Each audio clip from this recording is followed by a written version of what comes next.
안녕하세요. 경기도에서 식당을 운영하는 40대 애청자예요. 시대가 참 많이 변했다고 느끼는 건 이 유튜브 때문인 것 같습니다. 불과 몇 년 전까지만 하더라도 즐겨 듣던 라디오 프로그램은 시간을 놓치면 다시 듣기 애매했거든요. 특히 낮 시간대에 나오는 라디오 프로그램은 장사하는 제 입장에서 듣기 어렵기도 했죠. 하지만 유튜브는 아니더라고요.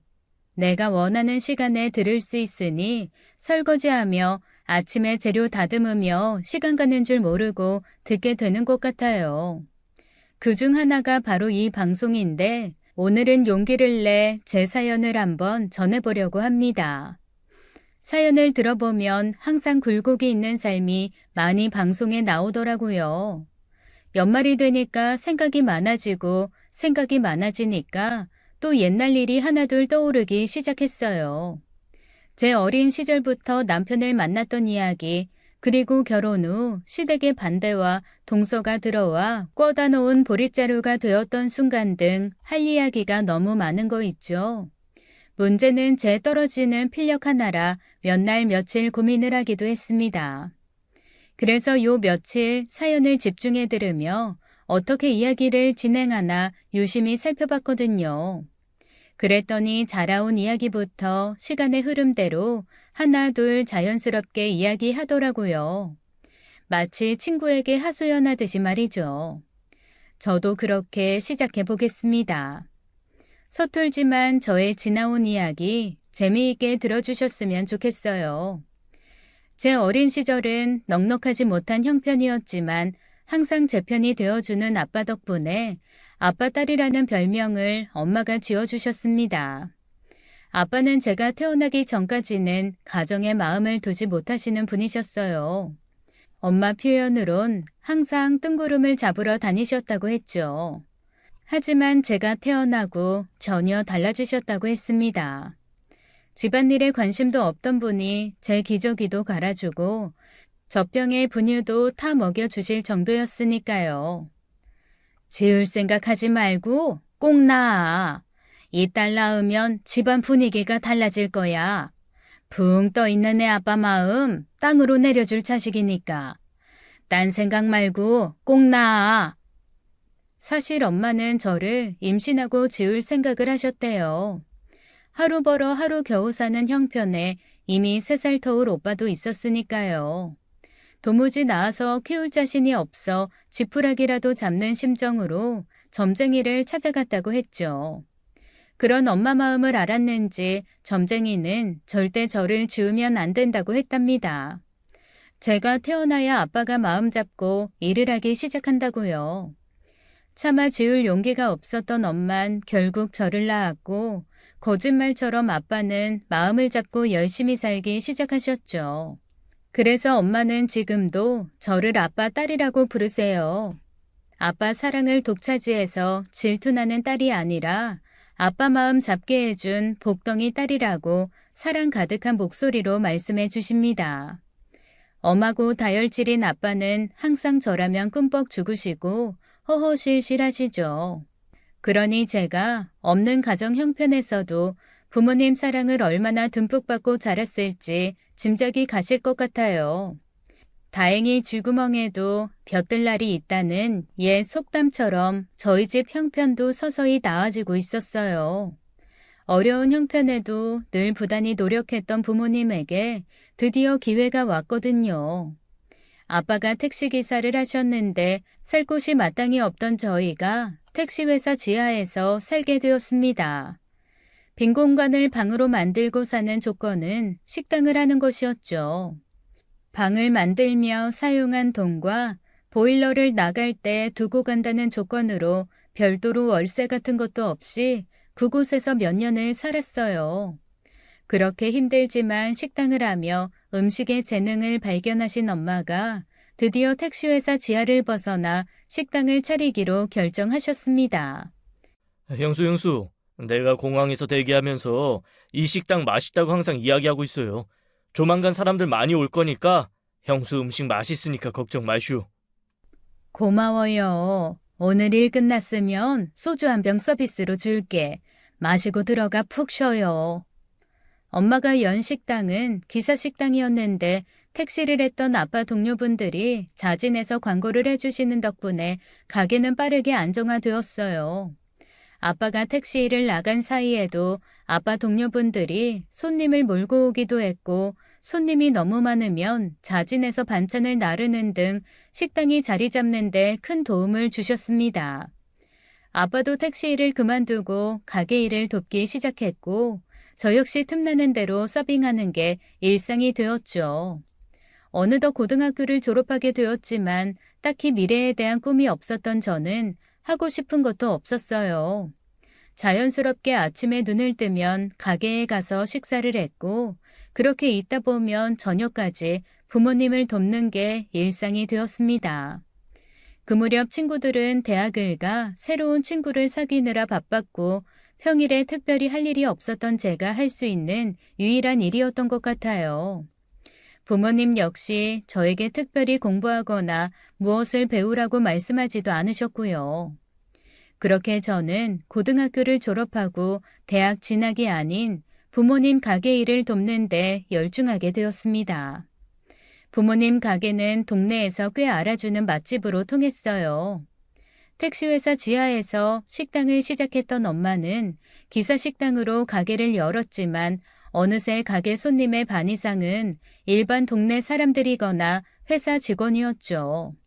심지어 제가 다녔던 고등학교 선생님들도 종종 식사를 하러 올 정도로 동네에서 상당히 맛있는 집으로 소문난 집이었습니다.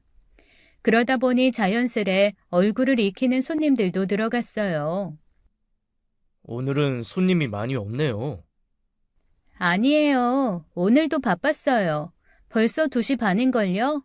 오늘따라 식사가 늦으신 거예요. 아, 그러네요. 그런데 저 오늘 늦은 건 어떻게 하셨어요? 그러던 어느 날 요즘 들어 자주 식사하러 오는 젊은 남자가 한 명 있었거든요. 점심시간에 대부분은 몇 명씩 무리를 지어 오시는데 그 젊은 남자는 꼭 혼자 왔어요. 그래서 다른 식사 자리에 합석을 하거나 짐을 올려두려 두었던 식탁을 치우고 공간을 마련해 식사를 하곤 했죠. 기억이 안 나는 게 오히려 저에겐 이상했는데 말입니다. 맨날 혼자 식사하러 오시잖아요. 아무 생각 없이 툭 나온 말이었어요.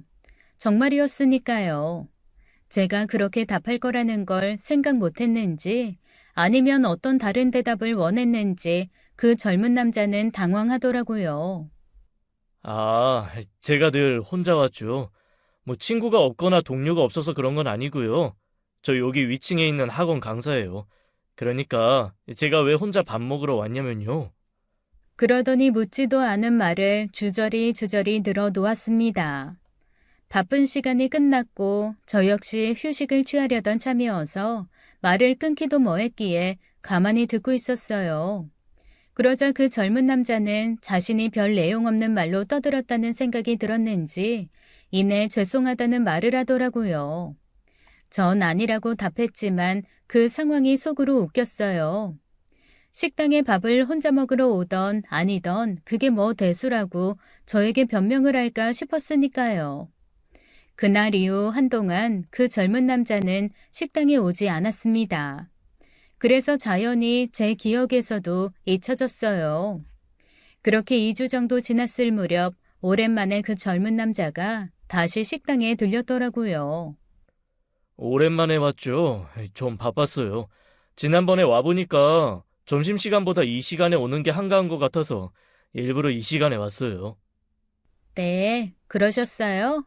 직장인들은 점심시간이 정해져 있으니까 아무래도 그 시간 피하면 좀 여유롭죠. 그런 것 같아요. 늘 점심시간에 오면 말 한 번 나누기 힘들었는데 이 시간에 오면 그래도 여유 있게 이야기도 나눌 수 있는 것 같고 참 좋네요. 그리곤 정말 그날 이후부터 늘 늦은 오후에 점심 식사를 하러 저희 식당에 왔습니다. 자연스레 이런저런 이야기를 하게 되었죠. 나이는 저보다 8살이 많았어요. 군대를 다녀오고 대학도 졸업하고 학원 강사로 일을 한다고 자기 소개를 하더라고요. 이제 시작해서 아직 강의 시간이 많은 건 아니지만 자기 이름으로 학원을 차리고 싶다는 포부도 서슴없이 저에게 말했습니다. 그때 막연하게 그 사람이 멋있다는 생각이 들었던 것 같아요. 꿈도 없이 엄마 가게 일을 돕고 있던 저에게 어떤 일을 하고 싶다고 말하는 사람은 처음이었거든요. 그래서 의기소침해 있었는데 오히려 그런 저를 그 젊은 남자가 항상 좋게 말해주었습니다. 칭찬은 고래도 춤추게 한다는 그 말이 맞았어요. 저를 볼 때마다 밝게 웃는 게 보기 좋다고 말해주는 그 젊은 남자 덕분에 대학을 가지 못하고 엄마 일을 돕는다고 의기소침해 있던 저의 자존감이 조금씩 채워지고 있었습니다. 그러던 어느 날 낮부터 반주로 식사를 하시는 분들이 종종 계셨는데 그날은 왠지 평소와 다르게 술 기운이 꽤 오른 손님이 있었어요. 저 역시 예의주시하고 있었던 건 그 손님 기분이 좋아 보이지 않았기 때문입니다. 여기 찌개가 다 식었잖아. 아이, 다시 데워와. 손님이 술을 마시면 안주가 떨어지지 않았는지, 국이 식지 않았는지 체크해야 될 거 아니야. 낮에 술 먹는다고 사람 우습게 하는 거야, 뭐야? 에? 그러더니 갑자기 언성을 높이며 그릇을 탁탁 놓기 시작했죠. 아이고, 죄송해요. 바빠서 미처 신경을 못 썼네요. 국 데워드려야죠. 잠시만요. 그런 손님을 아랑곳하지 않고 대꾸해주는 엄마가 경이로워 보일 정도였어요. 저는 조금 무섭기도 했고 어디서 뺨 맞고 여기서 행패 부리나 싶어서 화도 조금 난 상태였습니다. 하지만 그 손님은 그런 걸 알 리 없었고 엄마가 자신의 비위를 맞춰준다고 생각했는지 더 기고만장하게 언성을 높이고 있었죠. 아니, 내가 여기 오픈할 때부터 단골이었다고. 장사 좀 되니까 손님이 손님으로 안 보여? 어? 이래가지고 장사가 되겠냐고. 나니까 와서 이렇게 먹고 있는 거지. 아, 이런 식으로 장사하면 다 손님 떠나간다고. 알긴 알아. 그래도 여기 음식 맛있잖아요. 떠나도 결국 다시 오게 돼 있어요. 안 그래요? 아? 아이, 그렇긴 하지만. 언제 왔는지 그 젊은 남자가 술 취한 손님 옆에 앉더니 이런저런 말벗을 해주기 시작했습니다. 처음엔 그 상황이 황당하고 이상했는데 넉살 좋게 젊은 남자가 빈 술잔에 술을 따라주고 주문한 식사를 그 손님과 같이 먹기 시작하자 분위기는 이내 잠잠해지더라고요. 그 손님은 오늘따라 마음이 많이 상했는지 주저리 자신의 이야기를 젊은 남자에게 늘어놓기 시작했어요. 한참을 그러다 이내 자신도 민망했는지 젊은 남자의 밥값까지 내주고는 이내 가셨죠. 그 모습이 인상 깊었습니다. 그날을 계기로 그 젊은 남자가 다시 보였거든요. 보통 젊은 남자의 패기라고 하면 다혈질, 불의를 보면 못 참는 것이라고 생각하기 쉽잖아요. 저와 전혀 상반된 성격을 지닌 것 같아서 멋있게 보이기도 했습니다. 나중에 들은 이야기지만 그 젊은 남자는 그날 이후로 저를 더 눈여겨보기 시작했다고 했어요. 부모님과 함께 가게 일을 하고 있어서 안전하다고 생각했는데 꼭 그렇지 않을 수 있다는 생각에 틈만 나면 우리 식당에서 밥을 먹기 시작했다고 말했죠. 이쯤 되면 눈치채신 분들도 있으실 것 같은데요. 맞아요. 그 젊은 남자가 제 남자친구가 되었답니다. 형식 씨는 저를 항상 좋게 평가해 주었어요. 꿈이 없이 대학에 가 시간을 흥청망청 보내는 사람들과 다르게 부모님 일을 도우며 묵묵히 하루를 열심히 사는 제가 예뻐 보였다고 말했죠. 이 여자라면 시간을 헛되게 보내지 않을 것 같았답니다. 무엇보다 남들 한다고 하는 그런 허황된 삶이 아닌 주도적인 삶을 살 수 있을 것 같아서 저를 눈여겨보게 되었고 서로에게 호감이 있었던 우린 결국 연인이 되었죠. 어머니, 저 밥 주세요. 그래, 오늘은 특별식이야. 매일 밖에서 사 먹느라 물리지? 시장에 가니까 생태가 너무 싱싱하더라고. 오늘 날씨도 추운데 뜨끈하게 한번 먹어봐. 엄마는 형식 씨를 꽤 마음에 들어 했어요. 어른들한테 살갑게 대했고 같은 건물의 학원 강사였던 형식 씨는 동료들 사이에서도 평판이 좋았거든요. 제 나이가 어렸고 형식 씨 역시 막 강사 일을 시작하면서 사회생활을 시작했기에 둘 다 결혼을 생각하는 것보다 그 시간을 즐겼던 것 같습니다. 그래도 시간은 흐르더라고요. 어느덧 제가 20대 중반을 훌쩍 넘기고 있었거든요. 형식이는 30을 훌쩍 넘었는데 결혼 이야기는 없는 거야? 엄마는 오빠 나이만 생각하고 내 나이는 생각 안 해? 나는 아직 30도 안 됐는데 빨리 결혼시켜서 내쫓고 싶은 거야? 얘는 말을 왜 그렇게 해? 엄마는 너 늦게 보내고 싶지. 그래도 남자 나이가 있는데 집에서 결혼하라고 보채는 건 아닌지 걱정돼서 하는 소리야. 그러다 혹시라도 아니다. 연애가 길어질수록 어딘지 모르게 엄마는 걱정하는 것 같았어요. 저에게 뚜렷하게 뭐라고 말하진 않았지만 시간이 지나고 나서 알았죠. 혹시라도 제가 배우자감이 아니라 결혼까지 가지 못한 채 혼기를 놓칠까봐 마음을 졸이셨더라고요. 이런 걸 알 리 없는 저는 굳이 결혼을 빨리 해야 하는지 의문이 들었습니다.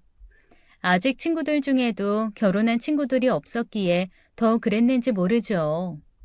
지금 이대로 지내는 게 뭐가 나쁜지 모르지만 내심 결혼이 하고 싶었던 것 같기도 해요. 오랜 연인들은 결혼으로 가는 확률보다 헤어진다는 소리를 어디서 들었거든요.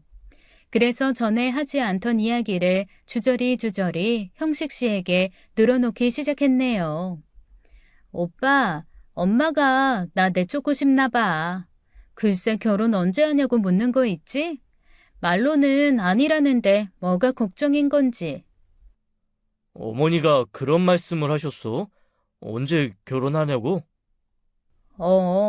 혹시 오빠네 집에서 별말 없는 거냐고. 나이 차이가 있으니까 마음 쓰이시나 봐. 근데 내가 아직 30도 아니고 결혼은 무슨 결혼. 그게 말이 돼? 나 원참. 사람 마음이라는 게 참 묘해요. 그전까지는 결혼에 대한 생각이 없었는데 엄마가 한두 번 그런 말을 하고 나니 저도 모르게 형식 씨 눈치를 보고 있더라고요. 정말 이 사람은 나랑 결혼할 생각이 없나 싶기도 하고 혹시라도 내가 결혼하자고 조르는 걸로 비추어질까봐 애써 아닌 척 쿨한 척하게 되는 거 있죠. 하지만 괜히 나이 차이가 있는 건 아니었나 봅니다. 그런 저의 마음을 이미 알고 있다는 듯 형식 씨가 그러더라고요. 안 그래도 결혼 이야기 하려고 했는데 제 나이가 어려서 말하기 조심스러웠다고 말입니다. 오히려 연애를 처음 시작했을 때와 다르게 형식 씨 나이가 더 많아져 아저씨 같냐고 물을 정도였죠. 제 주위에 결혼한다는 친구가 생기면 자연스레 결혼 이야기를 꺼낼 생각이었대요. 친구 부케를 제가 받게 만들면서 프로포즈를 하고 결혼을 하려는 계획이었다고 조심스럽게 말하더라고요. 그 말을 듣고 저도 모르게 안도의 한숨이 나왔습니다. 여전히 저를 사랑하고 있다는 걸 느끼는 순간이기도 했고요. 그날 이후 자연스럽게 대화의 흐름은 결혼으로 가게 되었죠. 결혼에 대한 이야기가 제법 진지해지자 형식 씨가 부모님께 인사하러 가자는 말을 했어요. 지방에 사시는 부모님으로 대학 다니는 시절부터 서울에서 자취해 크게 정이 없는 것 같더라고요. 연애를 하는 동안 부모님께 인사드리러 가지 않아도 되는지 한두 번 물은 적이 있었는데 그때마다 그럴 필요 없다고 말했거든요. 그래서 저 역시 친해지려는 생각조차 하지 못했습니다. 그게 화근이었을까요? 첫인사를 갔던 날 혼이 쏙 빠지도록 핀잔을 들어야 했거든요. 여자친구 있다고 선보라고 할 때마다 아니라더니 결국 데려온 여자친구가 단골식당 집딸이니? 내가 널 어떻게 키웠는데 대학도 안 간 사람을 배우자로 생각하는 건지. 사랑? 그거 길어야 1, 2년이야. 같이 살려면 말이 통해야지. 대체 무슨 생각을 하는 건지. 내가 만난 그 누구보다 이야기 잘 통해. 남들 하는 거 의미 없이 따라할 정도로 생각 없는 사람도 아니고 자기 주관도 뚜렷하고 무엇보다 정신이 건강해. 엄마는 잘 알지도 못하면서 면전에 대놓고 사람한테 뭐 하는 짓이야. 내가 이럴까봐 안 데리고 온 건데. 얼굴 보여줬으니까 이제 갈게. 더 있어봤자 좋을 거 없겠다. 시어머니는 제가 많이 배우지 못했고 식당하는 부모님 밑에서 고생하며 큰 것 같아 싫다고 대놓고 뭐라고 하셨습니다. 처음 뵈러 갔기에 이렇다 할 대꾸도 못하고 어버버거리고 있었는데 든든한 방패막이가 되어준 건 형식 씨였어요. 그런 당신 어머니 성격을 이미 알고 있었는지 얼굴 보여줬으니 할 도리 다 했다고 제 손을 잡고 그만 가자고 말했거든요. 그 모습에 당연히 형식 씨 어머님은 뒷목을 잡으셨고 그런 모습에도 흔들림 없던 형식 씨를 보며 결혼 결심을 하게 되었습니다. 시어머님이 예사롭지 않은 분이라는 걸 알았지만 형식 씨가 있으면 괜찮을 것 같았어요. 단호하게 제 편을 들어주는 모습에서 앞으로도 든든한 내 방패막이가 되어줄 것 같은 믿음이 생겼거든요. 그리고 처음이라 어떻게 대응해야 할지 몰랐지만 저 역시 하고 싶은 말은 하고 사는 성격이라 크게 문제될 것 같진 않았습니다. 시어머님이 뒤로 호박씨 까는 스타일이었다면 오히려 복잡하고 싫었을 것 같아요. 하지만 이렇게 대놓고 앞에서 까는 사람들 치고 머리가 좋거나 뒤에서 딴소리 하는 사람들은 없더라고요. 저 역시 앞에서 하고 싶은 말하고 살면 되겠다는 생각이었죠. 그렇게 결혼식을 올리고 여전히 전 부모님 식당 일을 돕고 있었습니다. 형식 씨, 아니, 남편은 자신의 이름을 내건 학원을 차리고 싶어 했어요. 신혼집을 줄이는 대신 남편의 학원을 차리기로 결정하고 작지만 남편 이름으로 학원을 운영하기 시작했죠. 내 친구는 있잖니? 며느리가 한의사라 역시 다르긴 다르더라. 여유 있는 집에 넉넉하게 커서 그런지 결혼하고 처음 받은 월급을 통 크게 내 친구를 줬다는구나.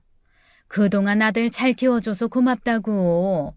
어머님 용돈하시라고 말이다. 걔는 무슨 복이 있어서 그러는지 나는 얘 창피해서 아무 말도 못했다. 사돈네가 고급 한정식집을 하는 것도 아니고 기사식당 한다고 말하기도 민망해서 원. 사돈네 형편이 넉넉했으면 우리 형식이 학원도 좀 크게 했을 거 아니니. 쥐꼬리만 해서 애들 몇 명이나 받는다고. 어머님, 혹시 지난번에 말씀하셨던 오빠랑 동갑인데 의사라는 그 친구분 말씀하시는 거예요? 맞죠? 그분도 저희랑 비슷한 시기에 결혼했는데 부인이 한의사라고 하셨잖아요. 그럼 드릴만 하죠. 남편이 더 버는데. 그리고 기사식당이 어때서요? 맛집으로 소문나서 먼 데서도 오는걸요? 어머님도 저희 엄마가 해준 갓김치 맛나다고 또 해달라고 하셔놓곤 민망하세요? 아니 뭐...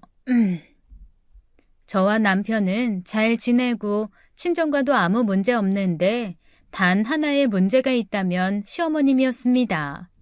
항상 이런 식으로 저를 깎아내리셨거든요. 친정이 못 살면 저라도 능력 있어서 용돈을 많이 주던지 할 것이지 이건 어디 가서 자랑도 못하겠다고 저만 보면 트집을 잡으시더라고요. 웃긴 건 당신이 하신 말씀은 하나도 기억을 못하신다는 점입니다. 처음엔 시어머님이 저를 깎아내리는 말하는 게 생각보다 스트레스로 다가왔어요. 저에게 무슨 악한 마음이 있길래 결혼도 한마당에 못 잡아먹어서 안달일까 싶었거든요. 그런데 시간이 조금씩 지나자 시어머니 페이스에 놀아날 것 없다는 걸 깨닫게 되었죠. 왜 그런 사람들 있잖아요. 자신이 어떤 말을 하는지 모르고 생각나는 대로 말해야 직성이 풀리는 사람 말입니다. 저희 시어머니가 딱 그랬거든요. 어디서 본 문구인데 배려도 지능이래요. 상대방 기분을 생각해서 말을 가려하고 행동을 조심하는 게 배려인데 그렇지 못하다면 그건 당연히 지능이 낮은 거라는 거죠. 그런 말을 듣고 나니 그냥 머리가 좋은 편은 아니시구나 라고 생각하기로 했습니다. 무엇보다 저런 생각을 가진 시어머님이 조금 불쌍하다는 생각도 들었어요.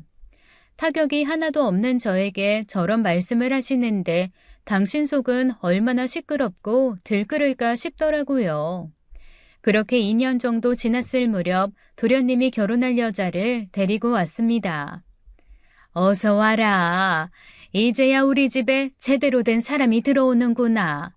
그동안 집안에 말통하는 여자가 없어서 얼마나 답답했는지. 이제야 우리 집 수준에 맞는 여자가 들어왔구나. 그러셨어요? 그렇지 않아도 민식 씨한테 어머님이 저랑 같은 대학 나왔다는 이야기 들었는데 정말 대단하세요. 어머님 시대에 대학 가는 거 쉽지 않았잖아요.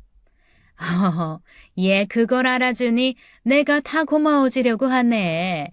네가 우리 집 맏며느리로 들어왔어야 했는데. 에휴, 얘는 그런 거 알지도 못하고 내가 얼마나 서운했는지 아니? 동서될 사람이 어떤 사람인지 도련님에게 미리 들었던 시어머니는 초인종 소리에 현관까지 달려가 반갑게 아는 척을 해주시더라고요. 동문이라고 서로 아는 척하며 다른 사람들은 아랑곳하지 않고 둘만의 세계에 빠져든 것 같았어요. 얼핏 들리는 이야기는 저에 대한 비교, 부족한 맏며느리에 대한 이야기라는 걸 알았기에 기분이 점점 나빠지고 있었습니다. 그래도 웬만하면 나서지 않으려고 했어요. 아직 결혼한 것도 아니고 제 앞에서 대놓고 저에 대한 발언을 할 것도 아니기에 조심스러웠거든요. 하지만 왜 슬픈 예감은 늘 빗나가지 않는지 모르겠네요. 집안에 기강이 서려면 서열이 바로 돼야 하는데 큰애가 가방끈이 짧은데 나이는 또 어려서 존칭하는 게 어려우면 편하게 말 놓도록 해라. 한두 살 차이도 아니고 옆에서 보는 나도 민망하게 4살이라니. 아무래도 네가 아랫사람이긴 하지만 세상을 살아도 더 살았고 배워도 더 배웠으니 배울 점이 너에게 더 많을 거 아니니. 헉, 말이야 방구야? 이게 무슨 귀신 씨나라 까먹는 소리야? 저는 순간 제 귀를 의심했어요. 이건 도가 지나쳐도 너무 지나쳤기에 어떤 형식으로 받아쳐야 하는지 짧은 찰나의 순간에 상당히 많은 생각이 오갔습니다. 아무 말도 안 하고 있으려고 했는데 그러면 안 될 것 같았거든요. 입을 때려는 순간 동서될 사람이 먼저 말문을 열더라고요. 아, 어머니 그런 게 어딨어요. 저보다 나이 어리고 못 배웠어도 형님은 형님이죠. 저 그런 걸로 신경 쓰지 않아요. 그렇다고 제가 뭐 어떻게 되는 것도 아니고 배운 학력이 사라지는 것도 아니잖아요.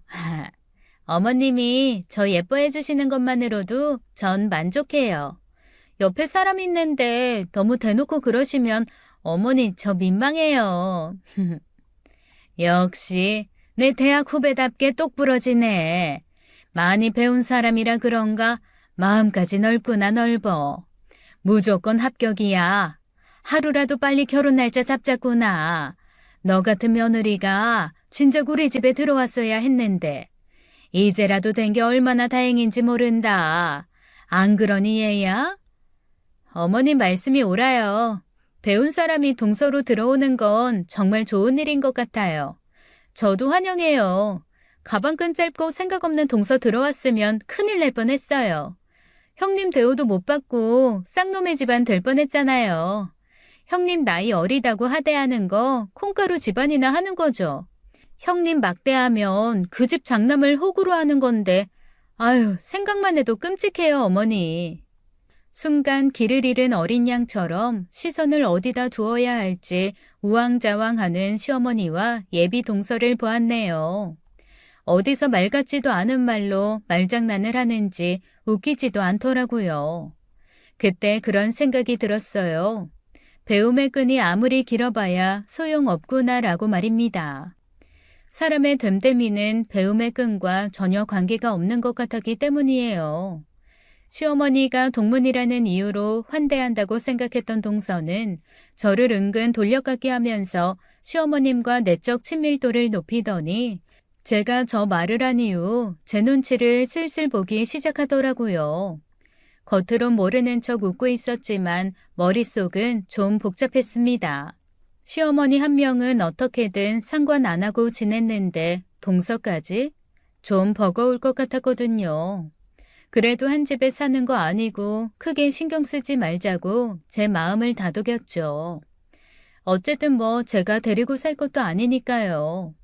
그렇게 도련님의 결혼식은 무사히 진행되었고 예비 동서는 제 정식 동서가 되었습니다. 그리고 우려했던 일들이 하나둘 생기기 시작했죠.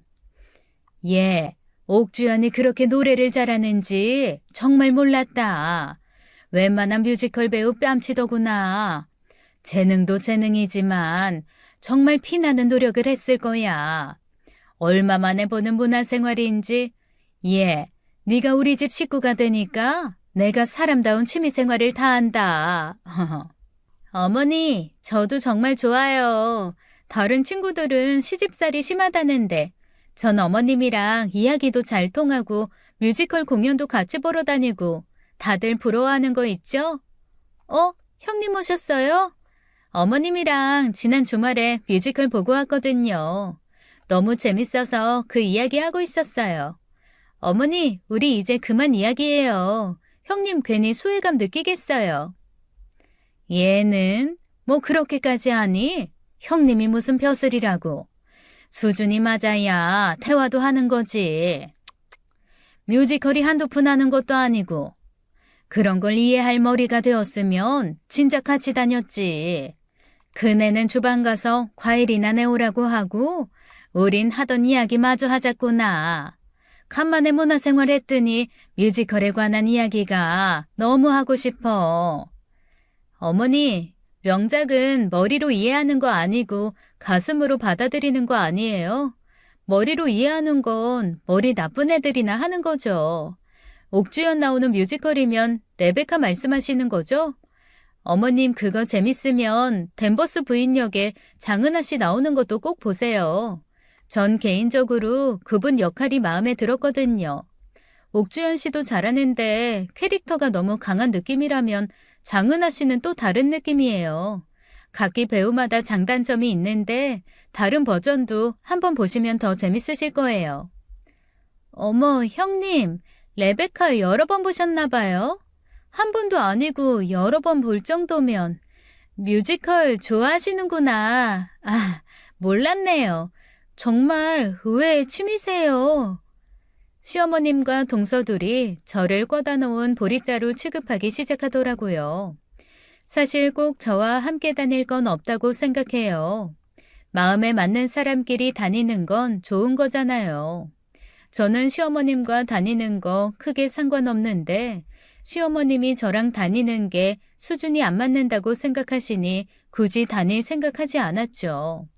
그토록 원하는 영혼의 단짝 동서와 함께 다니는 걸 좋아하시니 이해했거든요. 오히려 저에게 쏟을 에너지를 동서와 함께 풀면 정신 건강에도 좋다고 생각했으니까요. 하지만 그건 정말 제가 좋게 생각하는 거였죠. 시어머님과 동서가 문화생활을 하는 원동력이 또 제가 될 줄 꿈에도 몰랐거든요. 제가 수준이 안 맞아 당연히 이해도 못하고 좋아하지도 않을 거라고 생각하더라고요. 둘이 공연을 보러 다니며 허허실실 쿵짝이 맞아 웃고 난리 부르스였죠. 사실 저도 공연 좋아해요. 레베카는 주인공별로 다 봤을 정도로 대사도 외우고 있고요. 그런 걸 알리 없는 시어머니와 동서는 저를 운운하며 둘만의 세계에 또 빠져들었던 것입니다. 그런데 제가 공연 이야기를 하며 아는 척을 하자 동서는 상당히 당황하더라고요. 의외의 취미라고 말하는데 그냥 웃어줬어요. 거기서 더해봤자 진흙탕에 뒹구는 느낌이 들 것 같았기 때문입니다. 시어머니와 동서의 철없는 행동은 그칠 줄을 몰랐어요. 산 넘어 산이라고 오히려 어떻게 이런 행동들을 서슴없이 할 수 있을까? 성격이 문제인지 정말 지능이 낮아 배려라는 걸 하지 못하는 건지 의구심이 들 정도였죠. 동서, 왜 안 와? 오늘 김장하는 거 잊었어? 출발하긴 했어. 형님, 죄송해요. 오늘 김장하는 거 알고 있는데 어머님이 급하게 부르셨어요. 어머님이 형님한테 말한다고 하셨는데 아직 못 전해 들으셨어요? 저 지금 어머님이랑 같이 있는데 어머님 바꿔드려요? 그러다 결국 사단이 나고 말았습니다. 시어머님 집에서 김장을 하기로 했는데 전 오후에 일정이 있어서 일찍 하고 마무리한다고 했거든요. 시어머님은 오전에 일정이 있어서 오후에 와서 마무리를 하겠다고 저에게 말했고요. 문제는 동서였죠. 오전에 오기로 저와 약속했는데 별다른 연락도 없이 안 오더라고요. 그래서 전화했더니 시어머님과 쇼핑을 하고 있었네요. 시어머님의 오전 일정은 동서와의 약속이었던 거죠. 그래, 어머니 옆에 계시면 잘 됐네. 바꿔봐. 어머니, 김장하자고 오늘 날 잡아놓고 이러시면 어떡해요. 빨리 들어오세요. 예, 동문회 날짜가 급하게 잡히느라 그랬어. 내일 갑자기 보자는데 그럼 어떡하니? 요즘 입을 옷도 없는데 김장 끝나고 옷 사러 가면 백화점 문 다 닫을 거 아니야. 그러지 말고 너 요리 잘하잖니? 김장도 잘하는 사람이 해야 빨리 끝나는 거지. 수고 좀 해줘. 알았지? 시어머니는 아예 작정을 하신 것 같았습니다. 동서는 그런 시어머님 행동에 무임승차한 거였죠. 말로 통하지 않는다는 걸 느낀 저는 아무것도 하지 않은 채 전화를 끊고 시어머님 집에서 나왔네요. 어차피 김장은 친정에서 많이 담그기 때문에 별도로 할 게 없었거든요. 굳이 안 해도 괜찮다고 이미 말씀드렸는데 꼭 같이 해야 한다고 했던 시어머님의 의도가 불순했다는 걸 새삼 알게 되었던 거죠. 김장한다고 이미 돈을 보냈기에 재료를 두고 오는 것도 좀 아깝더라고요. 그래서 남편한테 전화했습니다. 제가 낸 비용만큼 재료를 3분의 1로 나누고 가져갔어요. 엄마가 하는 식당에 가져다 줬네요. 그렇게 하루를 마무리할 다 늦은 저녁에 갑자기 전화벨이 시끄럽게 울렸습니다. 예상하신 대로 시어머니였죠. 큰애야, 너 오늘 하루 종일 뭐 한 거니? 왜 아침에 내가 나갈 때 그대로야? 너 오늘 집에 오긴 온 거니? 집에 갔으니까 동서 안 온 거 알았죠. 어머님도 동서도 없는데 혼자 그걸 어떻게 해요? 저 못해요, 어머니. 저희 엄마가 식당에도 다 사람 시켜서 일했어요. 제가 직접 김치 담근 적도 없는걸요. 어머님 동서랑 안 들어오길래 오늘 안 하신다고 생각해서 저도 집으로 왔죠. 근데 왜 아침에 있던 양보다 줄어든 것 같은데 혹시 너네 집 것만 해서 간 거니? 다 늦은 시간에 집에 들어오신 시어머니는 거실에 고스란히 쌓여있는 김장 재료들을 보시곤 저에게 전화를 하셨더라고요.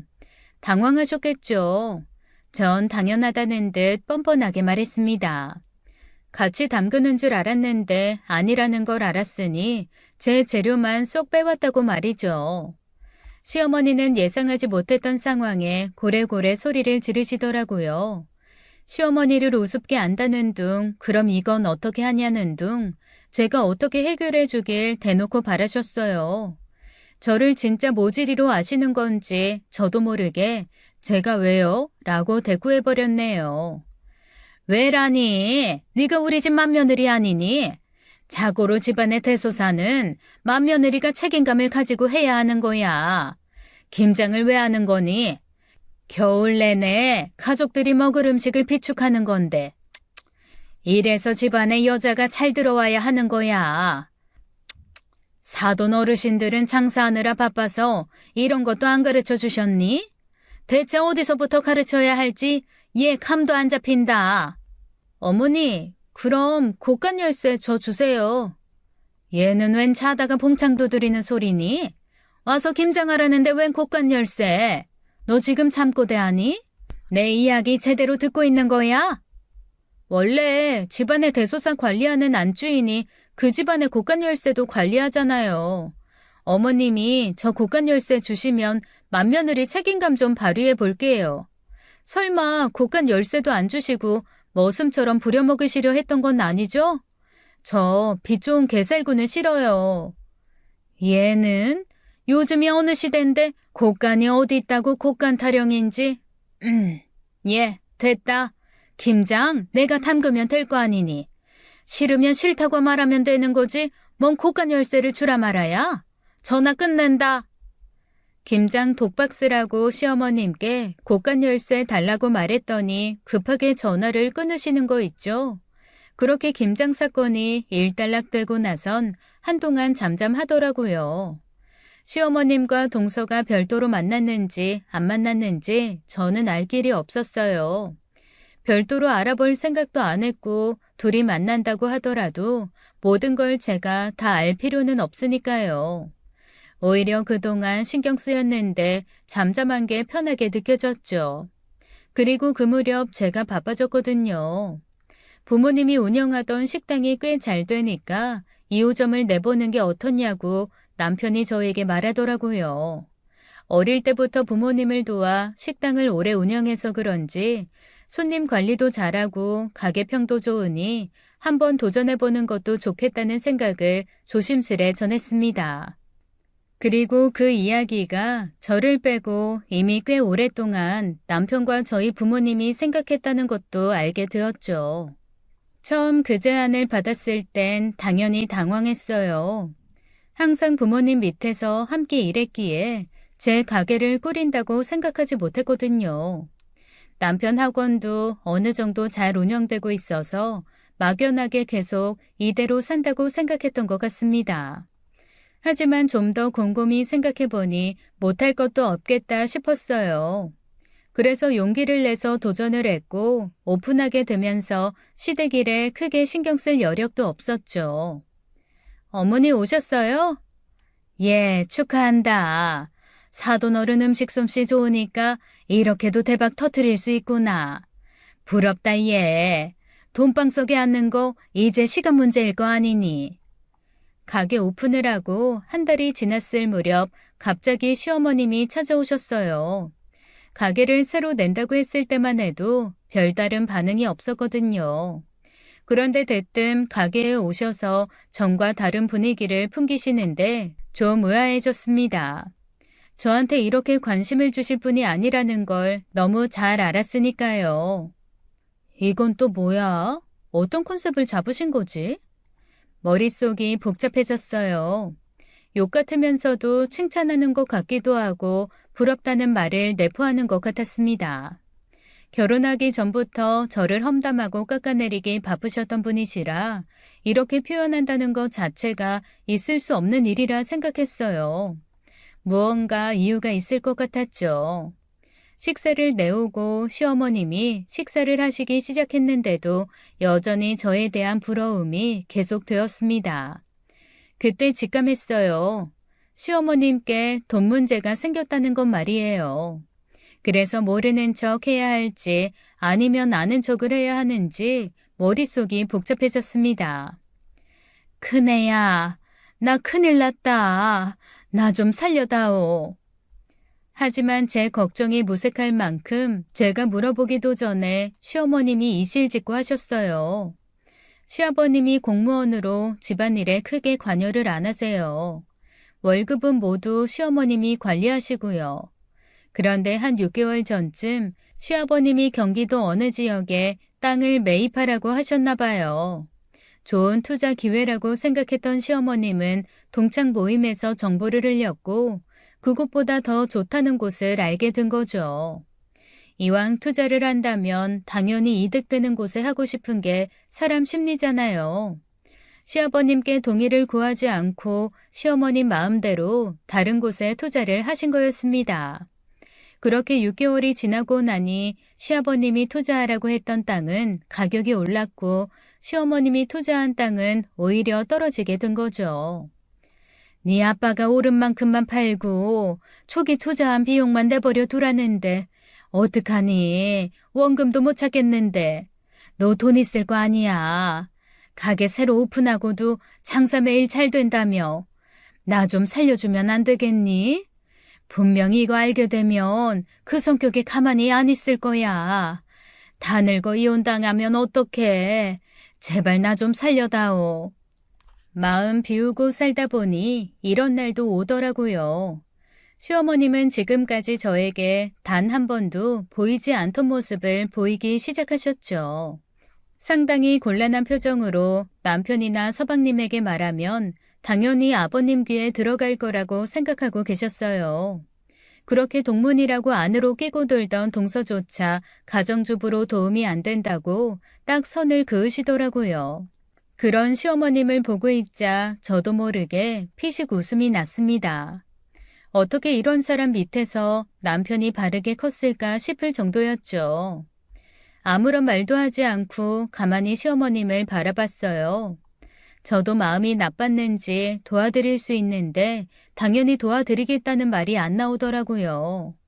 생각해 보겠다고 말을 할까, 돈이 없다고 답을 할까 싶었습니다. 도와드리더라도 뜸을 들이고 싶었거든요. 큰애야, 내가 어떻게 하면 되겠니? 응? 우리 집 곳간 열쇠 너에게 주면 그러면 될까? 그러면 나 도와줄 수 있겠니? 어떤 답도 하지 않은 채 묵묵히 시어머님 말씀을 듣고 있었더니 똥줄이 타셨는지 시어머님이 먼저 제안을 하셨습니다. 어머니, 그건 곳간이 잘 운영되고 있을 때 이야기 같아요. 제가 도와드리면 이야기는 달라지죠. 그 곳간에 들어간 제 지분이 있는데 주인이 바뀌는 게 맞는 거 아니에요? 당연한 수순 같은데 어머님이 선심 쓰시는 것처럼 말씀하시니 좀 그러네요. 눈 뜨고 코 베이는 기분이에요. 그래. 네 말이 맞다. 곳간 열쇠는 이미 네 것이지. 그렇고 말고. 그럼 해결해 주는 거지? 그런 거지? 왜 말을 안 하니? 내가 어떻게 하면 될까? 응? 네 아빠 모르게 제발 내가 이렇게 부탁하마. 안 도와줄 거 아니라면 이쯤에서 우선 도와주는 게 맞다는 생각이 들었습니다. 그래서 어머님이 말씀하신 거 지키라고 넌지시 이야기를 꺼냈어요.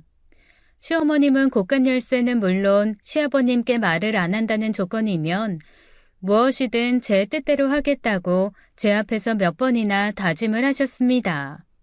공증을 받을까 서약서를 쓸까 별의별 생각을 해봤는데 그렇게까지 할 건 없다고 생각이 들었어요. 그래서 녹음기를 켜고 대화 내용을 보험처럼 저장해 두었네요.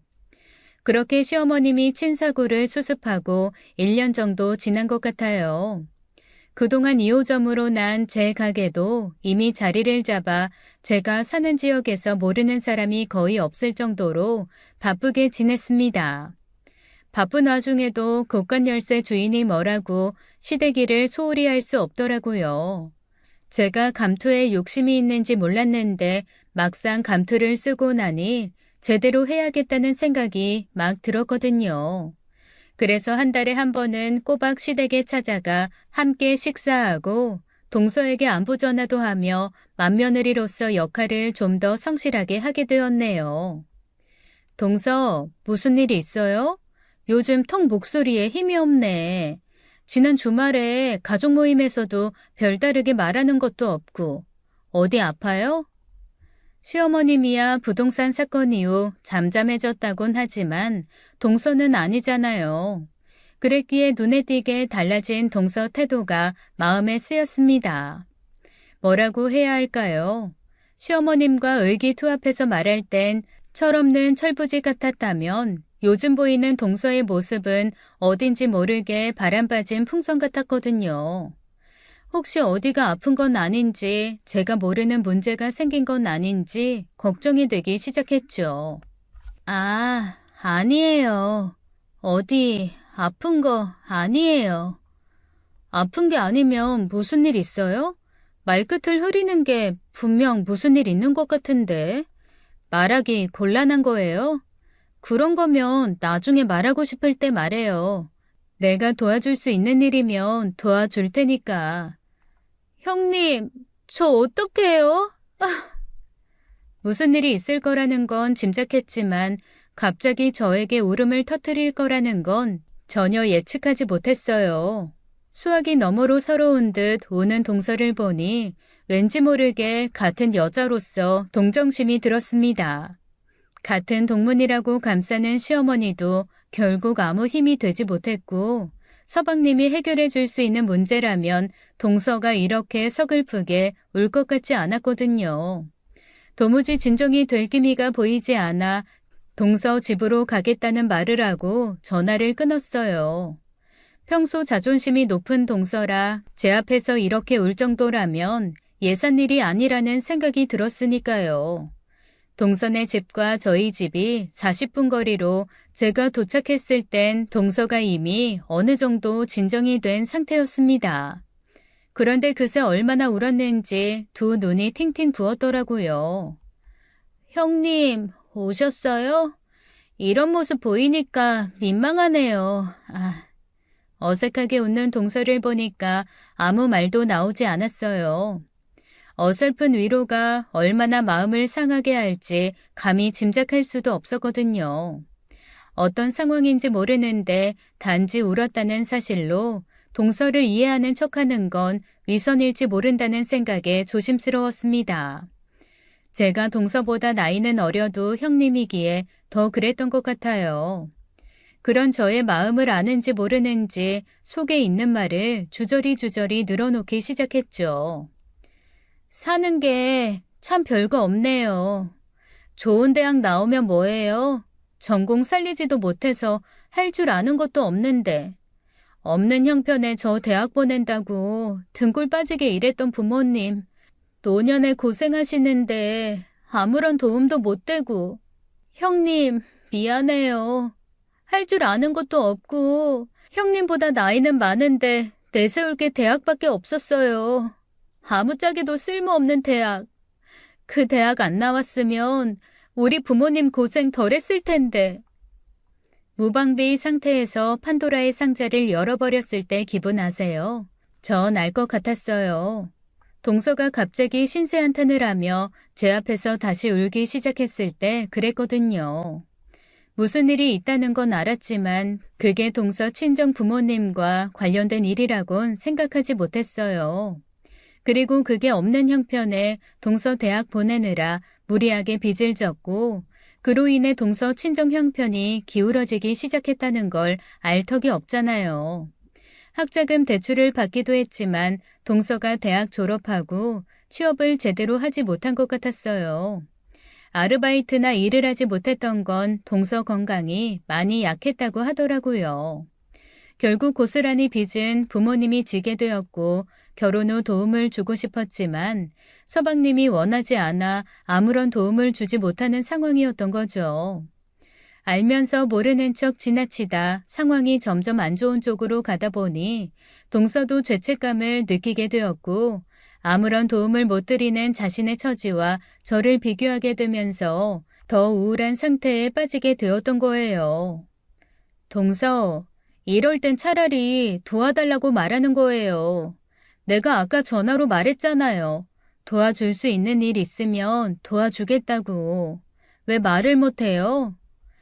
어떻게 말해요? 내가 그동안 형님한테 한 게 있는데. 염치가 있죠. 얼마나 도와주실 수 있는데요? 사실 저 돈 필요해요. 엄마 아빠 고생 좀 덜 하라고. 제가 진 빚 이제라도 갚아드리고 싶어요. 그동안 동서 부모님이 꾸준히 갚았는데 아직 1,000만 원 정도 학자금 대출이 남아있더라고요. 아무래도 동서 부모님 연세가 있으시다 보니 돈을 버는데 한계가 있어 갚는 금액보다 이자로 낸 금액이 더 많았다고 해요. 당연히 갚으면 갚을수록 원금이 줄어야 하는데 오랫동안 갚을 생각에 원금보다 이자의 비율이 더 높아지니 오래도록 갚아도 줄어들지 않는 원금으로 결국 부모님만 고생하신 거였죠. 듣는 내내 제 마음이 다 상했어요. 그동안 동서가 했던 일들이 사과했다고 모두 용서가 되는 건 아니었지만 부모님 일이 더해지니까 마음이 아파왔습니다. 동서, 계좌번호 뭐예요? 지금 당장 돈 보내줄게요. 사돈댁으로 보내드려요. 그런 일 있으면 속으로 끙끙 앓지 말고 나한테 말해요. 그 정도는 내가 바로 보내줄 수 있으니까. 형님, 아주버님한테 허락 안 받아도 괜찮아요? 그렇게 마음대로 써도 괜찮으신 거예요? 몇십억도 아니고 몇천 오간다고 나 사는데 큰 지장 없어요. 그런 걱정 말아요. 그리고 우리 남편도 다른 사람 아니고 동서가 필요해서 줬다고 하면 별다르게 물을 사람 아니에요. 그래도 아무 말 안 하고 있을 테니까 굳이 티내지 말고요. 고마워요, 형님. 정말 고마워요. 제가 이 은혜를 어떻게 갚아야 하는지 형님이 이렇게 좋은 사람인 줄도 모르고 미안하고 고마워요, 형님. 앞으로 제가 정말 잘할게요. 그 후 동서는 정말 저에게 잘하고 있어요. 어떻게 잘하냐고요? 종종 가게에 나와 카운터를 볼 정도죠. 별도로 부탁한 적 없고 체력이 막 좋은 게 아니라는 것도 아니까 굳이 안 해도 된다고 하거든요. 그렇다고 제가 눈치 주거나 부담 주는 스타일도 아닌데 말입니다. 고마워서 그렇게 하고 싶대요. 남도 아니고 형님네라 적당히 쉬면서 할 수도 있고 친절하게 손님들에게 대꾸하면 형님네 가게 잘 되는 거니까 보람도 느낀다고 저에게 아주 알랑방구 끼고 있네요. 저요? 적당히 웃으며 넘기고 있어요. 뭐랄까, 뒤늦게 귀여운 나이 많은 동생 하나 생긴 기분이거든요. 자리가 사람 만든다는 옛말처럼 고간 열쇠 받고 맏며느리 자리 꿰어차고 나니 정말 그렇게 된 것 같아요. 자기야, 나 모르게 무슨 일 있었던 거 아니지? 요즘 집안 분위기가 예전과 다른 것 같아서. 뭐랄까, 엄마도 당신 눈치 보는 것 같고, 재수 씨는 왜 이렇게 당신 가게에 자주 와? 불과 작년만 하더라도 따로 국밥 같았는데, 요즘은 전혀 아니잖아. 무슨 일 있었지? 그렇지? 생각이 많아지는 요즘 본격적으로 사연을 쓰고 싶어진 건 어제 남편의 말 때문입니다. 집안일에 크게 관심이 없다고 생각했는데 아니었나 봐요. 달라진 집안 분위기를 읽고 저에게 묻더라고요. 따로 국밥 같았던 제가 시댁의 실세로 자리매김한 이유가 대체 뭐냐고 말입니다.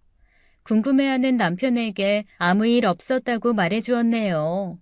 시어머님이랑 비밀인 이야기, 동서의 자존심과 직결된 이야기를 모두 할 수는 없으니까요. 그러다가 문득 즐겨 듣던 이 채널이 생각났어요. 여긴 대나무 숲 같아서 속 시원하게 제 마음을 다 전할 수 있을 것 같거든요. 아무 생각 없이 앞만 보고 살았는데 제 인생도 꽤 드라마틱했더라고요. 남편은 시어머님과 동서가 개과천선해서 달라졌다고 말하지만 전 그렇게 생각하지 않아요. 솔직히 이야기하자면 좀 더 지켜봐야 할 문제라고 생각하거든요. 강자에게 약하고 약자에게 강한 척하는 사람들은 자신들이 또 강해졌다고 생각하면 태도를 바꾼다는 걸 너무나 잘 알기 때문입니다. 지금은 시어머님이나 동서의 약점을 제가 쥐고 있으니까 잘할 수밖에 없다고 생각해요. 그렇지 않았다면 처음부터 저에게 그런 말들과 행동을 하지 않았을 테니까요. 그래서 달라진 시어머님이나 동서를 보면 조금 씁쓸해요. 처음부터 진심으로 서로 와닿았다면 관계가 좋아졌을 텐데 하는 아쉬움이 들거든요. 그래도 일단 열린 사이다 결말이라고 생각하고 사연 전해봅니다. 긴 글 끝까지 들어주셔서 감사해요. 항상 행복하세요. 지금까지 사연 읽어주는 남녀였습니다. 끝까지 시청해주신 여러분 감사드리며 저희는 다음 사연으로 돌아올게요. 감사합니다.